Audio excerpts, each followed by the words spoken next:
1956 সালে রত্নাগিরি জেলার মধু নামে একটি 15 বছর বয়সী মেয়েকে প্রতারণা করে বোম্বে রেড লাইট জেলা কামাঠেপুরা নামে একটি কোঠায় তাকে বিক্রি করা হয়। যৌনকর্মী হওয়ার জন্য সম্মতি না দেওয়ায় এই কোঠার ম্যাডাম রেশমিবাই তাকে নির্যাতন করে। মধুকে বোঝাতে না পেরে রেশমিবাই মেয়েটিকে রাজি করাতে কামাঠিপুরার সবচেয়ে প্রভাবশালী ম্যাডাম গাঙ্গুবাইয়ের কাছে যান। গাঙ্গুবাই মধুর সাথে দেখা করে এবং তাকে এই কোঠা গ্রহণ করতে অনুপ্রাণিত করার জন্য তার নিজের গল্প বলে যে সে কিভাবে এই কোঠায় আসলো। কাথিয়াওয়াড়ের একটি ধনী পরিবারে জন্মগ্রহণ করেছিল এই গাঙ্গুবাই। গাঙ্গুবাইয়ের আসল নাম ছিল গঙ্গা, একজন ব্যারিস্টারের কন্যা। তিনি বলিউডের অভিনেত্রী হওয়ার আশঙ্কা করেছিল। 16 বছর বয়সে তিনি তার বয়স্ক প্রেমিক রমনিক লালের সাথে বাড়ি থেকে বোম্বাইতে পালিয়ে যায়, কারণ তিনি গঙ্গাকে তার খালার অধীনে একটি চলচ্চিত্র ক্যারিয়ারের প্রতিশ্রুতি দিয়েছিলেন। বাস্তবে রমনিক আসলে একজন প্রতারক বা একজন পিম্প ছিলেন। এখানে পিম্প মানে হলো যে টাকার বিনিময়ে কোঠাতে মহিলাদের বিক্রি করে দেয়, তাদেরই পিম্প বলা হয়। শিলার মালিকাধীন একটা কোঠায় গঙ্গাকে 1000 টাকায় বিক্রি করে দিয়েছিল তার ওই প্রেমিক। সেখানে সে তার নাম পরিবর্তন করে গাঙ্গু রাখে। সেখানে থাকাকালীন সে কমলি নামে একজন সহকর্মীর সাথে বন্ধুত্ব করে। গাঙ্গু তার সৌন্দর্য এবং বুদ্ধির কারণে শিলার কাছে এক মূল্যবান ছিল। এই গল্পটা রিসেন্টলি রিলিজ করা বলিউডের একটা মুভি গাঙ্গুবাই কাঠিয়াওয়াড়ির, যেটা একটা রিয়েল স্টোরি দিয়ে বানানো। এখানে শুধু গাঙ্গুবাই নয়, গাঙ্গুবাইয়ের মতো হাজার হাজার মহিলারা এই ট্র্যাপের শিকার হয়। আর আজ আমি এই রেড লাইট এরিয়ার বিস্তারিতভাবে পুরো কাহিনীটা শোনাতে চলেছি, তাই ভিডিওটা শেষ অবধি দেখতে থাকো। তার সত্ত্বেও আমাকে মারে, আমার উপর অত্যাচার করে। তো তারপরে ও আমাকে বিক্রি করে দিয়েছিল। मजबूरी है क्योंकि बच्चों पालने पड़ते, माँ बाप गरीब है, खेती बाड़ी नहीं है, इसलिए करना पड़ता है। আমাকে নিয়ে আসা হয়েছে কোথায় থেকে আমি নিজের ঠিকানা জানি না। সে আইন না পতিতে বিক্রি করে দিচ্ছে, এক গলিতে থুয়ে গেছে আর এক গলিতে বাইরে গেছে। আমাদেরকে পটিয়ে আনানো হয়েছিল, আমরা অভাবে এসেছি। বলছে দিদি কাউরই 10টা পুরুষ মানুষের সাথে শুতে ইচ্ছা করে না।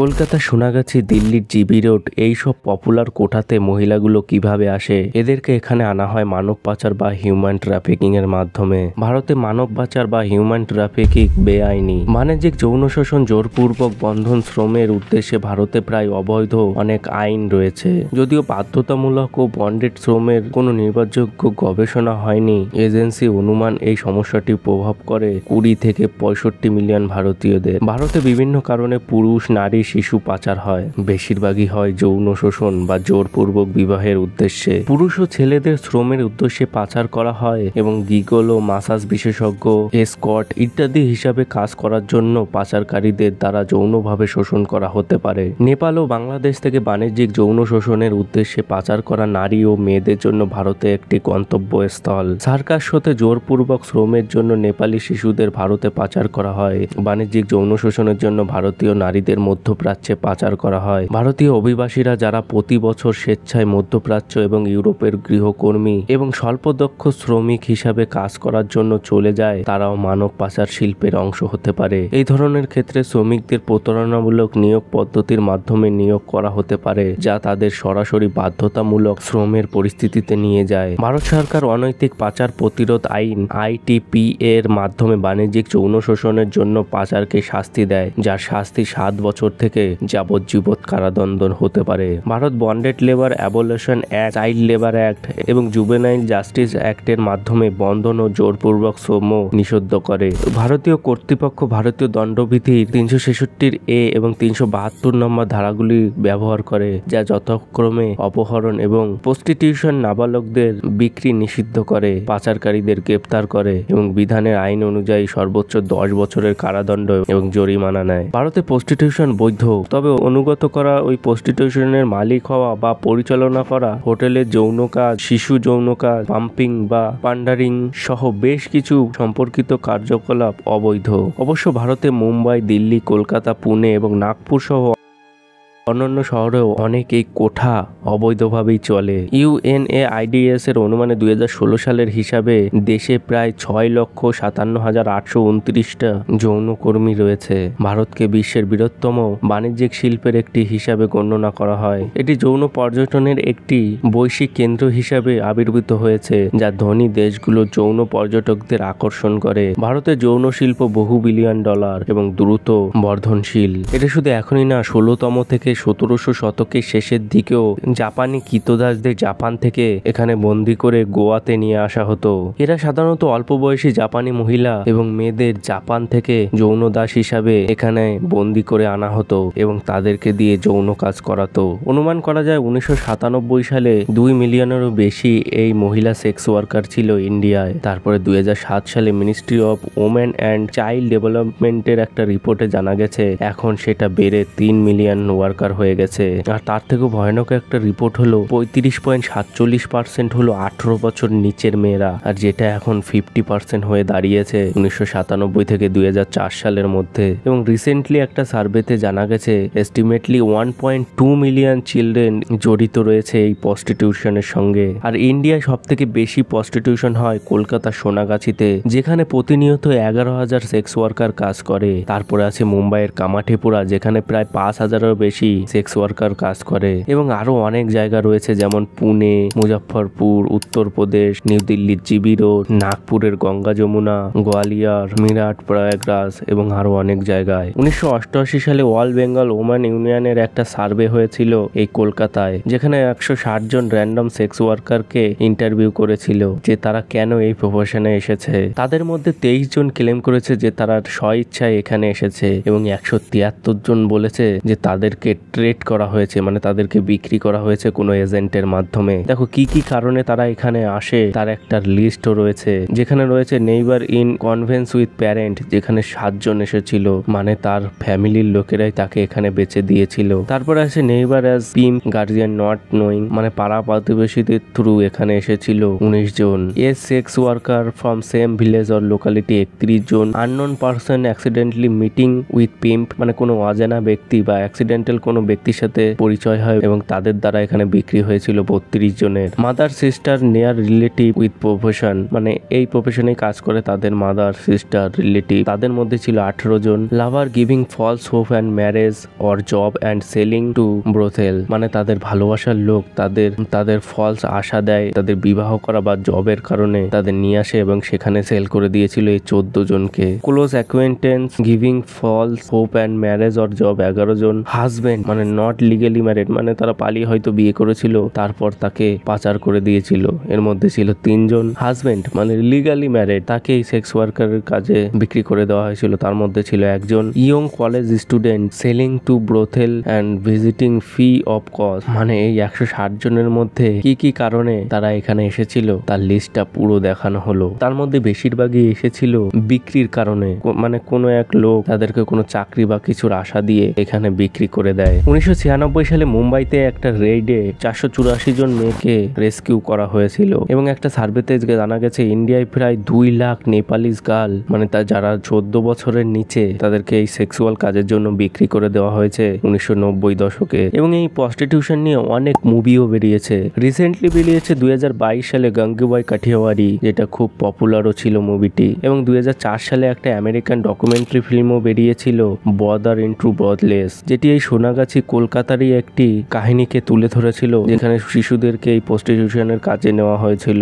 এবং এই ডকুমেন্টারি 2004 সালে একটি অ্যাওয়ার্ডও পেয়েছিল, academic award of documentary feature. এবং এই সোনাগাছির প্রস্টিটিউট নিয়ে কমল হাসানের একটা মুভি বেরিয়েছিল 1994 সালে, মহানদী। 41তম national film award for best feature film in Tamil এবং national film award for best audiography. এবং তাছাড়া Tamil Nadu state film award special prize of the best ফিল্মের একটা অ্যাওয়ার্ডও জিতেছিল। মুভিটির কাহিনীটা হলো কৃষ্ণ একজন বিধবা, তার শাশুড়ি সরস্বতী, মেয়ে কাবেরী এবং ছেলে ভরণীর সাথে কুম্বাক্য নামের একটা গ্রামে বসবাস করেন। ধানুষ মাদ্রাসে একজন কনশিল্পী কৃষ্ণের সমৃদ্ধি কামনা করে এবং তাকে চিট ফান্ডের ব্যবসায় যোগ দিতে বলে। প্রথমে তো তিনি অনৈচ্ছিক ছিল, কিন্তু যখন ওই বিদেশি বন্ধু তার বাড়িতে আসে, তার ওই বড়লোকের কথা শুনে সেও বড়লোক হতে চায় এবং তার সাথে সে যোগ দেয়। সে ওই চিট ফান্ডে কাজ করতে শুরু করে, কিন্তু কিছুদিন পরে ওই চিট ফান্ডের প্রতারণা প্রতারণার কারণে তাকে জেলে যেতে হয়। তারপরে সে অনেক বছর ধরে ওই জেলেই ছিল। যেহেতু সে জেলে ছিল তাই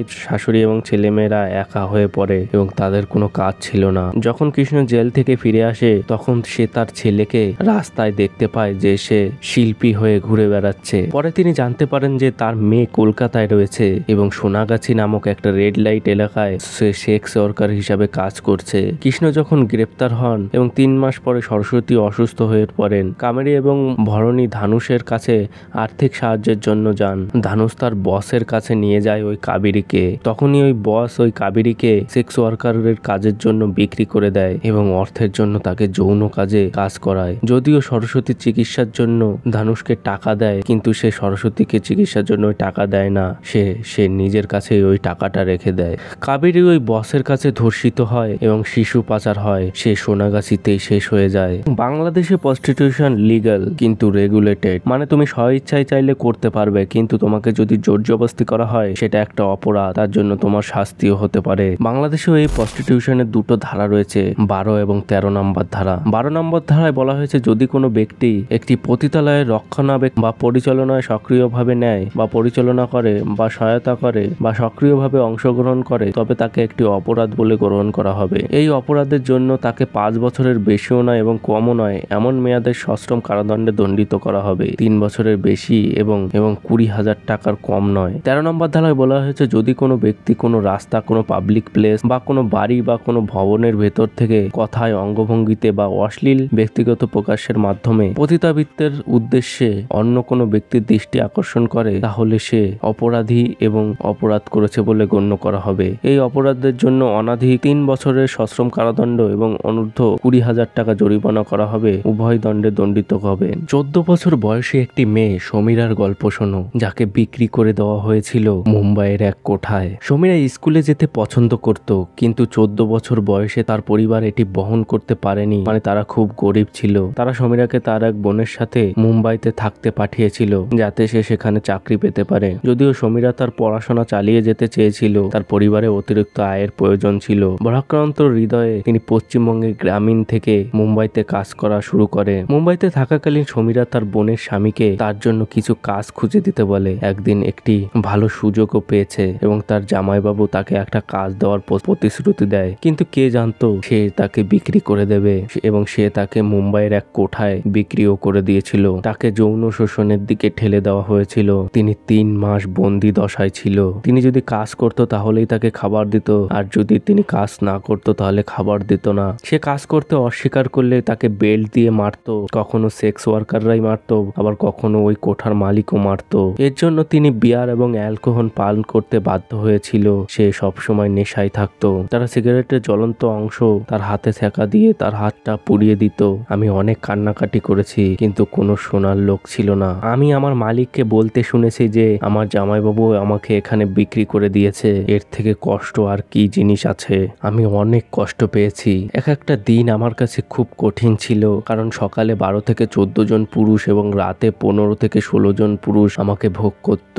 সারাদিন কাজ করার পর আমাকে বিশ্রামের জন্য এক বিল্ডিং এ নিয়ে যাওয়া হতো যেখানে অনেক মেয়েরা থাকতো, কিন্তু জায়গাটা এতটা নির্জন ছিল যে চিৎকার করলেও বাইরের লোকে কেউ শুনতে পেত না। একদিন যখন তাদের হোটেলে নিয়ে যাচ্ছিল কাস্টমারকে পরিষেবা দেওয়ার জন্য, তখন সে পুলিশকে দেখেছিল এবং সে দৌড়ে পুলিশের কাছে যায় এবং সমস্ত কিছু পুলিশকে বলে দেয় যে তার জামাইবাবু তার সাথে এই সব কাজ করেছে। তারপরেই তার জামাইবাবুকে গ্রেপ্তার করা হয় এবং সমীরাকে উদ্ধার করা হয়। প্রায় 6 মাস পরে তিনি তার নিজের বাড়ি কলকাতায় পৌঁছায়। সেইখানে পৌঁছানোর পরও তার জীবনটা ছিল খুব কঠিন। সে প্রায় সময় তার ঘরের মধ্যেই থাকতো। সে যখন বাইরে যেত গ্রামবাসীরা তাকে দেখে হাসাহাসি করত এবং মজা করত। তার জন্য সে লজ্জায় বাইরেও বেরোতে পারত না। তার দিনটা ছিল খুব কঠিন। এখানে হাজার হাজার গল্প আছে যেখানে তার নিজের বাড়ির লোকই পাচার করে দেয় এই রেড লাইট এরিয়ায়, তাই সতর্ক থেকো। এখানে অনেক কেসই আছে যেখানে ছোট্ট ছোট্ট বাচ্চাদের মেলার থেকে বা স্কুল থেকে ফেরার পথে তাদেরকে নিয়ে যাওয়া হয় এবং তাদেরকে বেচে দেওয়া হয় এবং সেই সব ছেলে মেয়েদের বেচে দেওয়া হয় এই রেড লাইট এরিয়ায়। তারা যেহেতু ছোটবেলা থেকে ওখানে পৌঁছায় তাই তাদের ওখান থেকে বেরোনোর কোনো পথ থাকে না।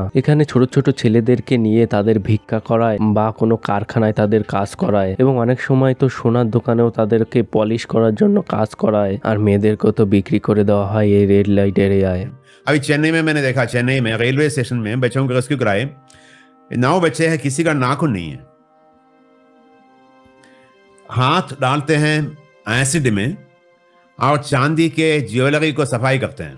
প্রায় 1.2 মিলিয়ন মানে 12 লক্ষ নাবালিকা আছে এই প্রস্টিটিউশনের কাজে যুক্ত, যাদের মধ্যে বেশিরভাগ নাবালিকাকেই হয় কোনো জায়গা থেকে কিডন্যাপ করে নেওয়া হয়েছে বা কোনো পাড়া প্রতিবেশী বিক্রি করে দিয়েছে বা নিজের পরিবারের লোকই হয়তো বিক্রি করে দিয়েছে। এরকম প্রচুর ঘটনা রয়েছে, তাই সাবধান। ভবিষ্যতে যাতে আমাদের ভাই বোনদের সাথে এরকম না হয় তারই একটা সচেতনমূলক ভিডিও ছিল এটা। তাই এই ভিডিওটা সমস্ত মা বাবা এবং পরিবারের লোকেদের কাছে শেয়ার করে দাও। এই জিনিসটা নিয়ে তোমাদের কি মতামত কমেন্ট বক্সে অবশ্যই জানাও। দেখা হচ্ছে পরের এক নতুন ভিডিওতে। বাই।